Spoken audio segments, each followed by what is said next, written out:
Hallelujah. Praise the Lord. This is a prophetic word for somebody. అశాంతితో బాధపడుతున్న వారు కొంతమంది ఉన్నారు.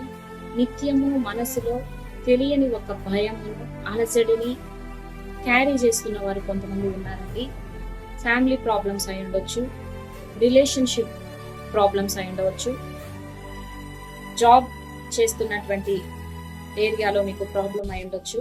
What ever it may be, నిత్యము కలవరపడుతూ ఉన్నారు. నిత్యము ఒక అశాంతిని మీరు మీ మనస్సులో అనుభవిస్తూ ఉన్నారు. ఫియర్ తో మీరు సఫర్ అవుతూ ఉన్నారు. మై డియర్ సిస్టర్, బ్రదర్, మీతో పరిశుద్ధాత్మ దేవుడు మాట్లాడుతున్నటువంటి మాట మాథ్యూ 11:28. ప్రయాసపడి భారము మోసుకొనుచున్న సమస్త జనులారా, మీరు నా యుద్ధకు రండి, నేను మీకు శాంతిని అనుగ్రహించేదను. ప్రభు ఈ వాగ్దానాన్ని మీకు తెలియపరుస్తున్నారండి. మీరు ఎటువంటి సిచ్యువేషన్ లో ఉన్నారో, ఎటువంటి బ్యాటిల్ మధ్యలో మీరు ఉన్నారో, ఆ పరిస్థితిలో నుండి పరిశుద్ధాత్మ దేవుడు మిమ్మల్ని విడిపించబోతూ ఉన్నారు.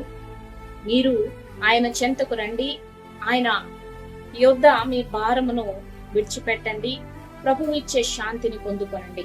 అంతేకాదు ఐజయా 26:3, ఎవని మనస్సు నీ మీద ఆనుకొనునో వానిని పూర్ణ శాంతి గలవానిగా కాపాడుదువు అని రాయబడి ఉన్నది. ఆయన మీద ఆనుకొనటము మీరు ప్రాక్టీస్ చేయండి.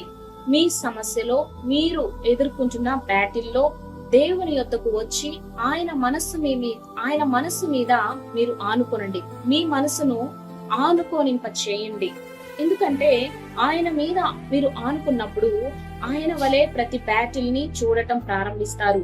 ఆయన మీకు ప్రతి పరిస్థితిని ఎలాగ అర్థం చేసుకోవాలో, ఎలాగ ఓవర్కమ్ చేయాలో ఆయన చూసే విధానములో మీరు కూడా చూడటం ఆయన మీకు నేర్పిస్తారు. కనుక మీ ఎదుట ఉన్న ప్రతి సమస్య ఆయన కోణంలో మీరు చూడటం ప్రారంభించినప్పుడు ప్రతి సమస్యకు మీరు ఎలాగ స్పందించాలో ప్రతిదీ ఆయన మీకు నేర్పిస్తారు.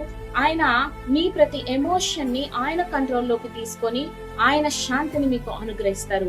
కాబట్టి my dear sisters and brothers, ప్రభు చెంతకు రండి. ఆయన పాదముల చెంత ఉన్న పాటమే మీకున్న సమస్యను ఆయన పాదముల చెంత పెట్టండి. ఆయన ఇచ్చే శాంతిని, దైవికమైన సమాధానాన్ని మీ మనసుల్లో అనుభవించండి. Praise the Lord. God bless you.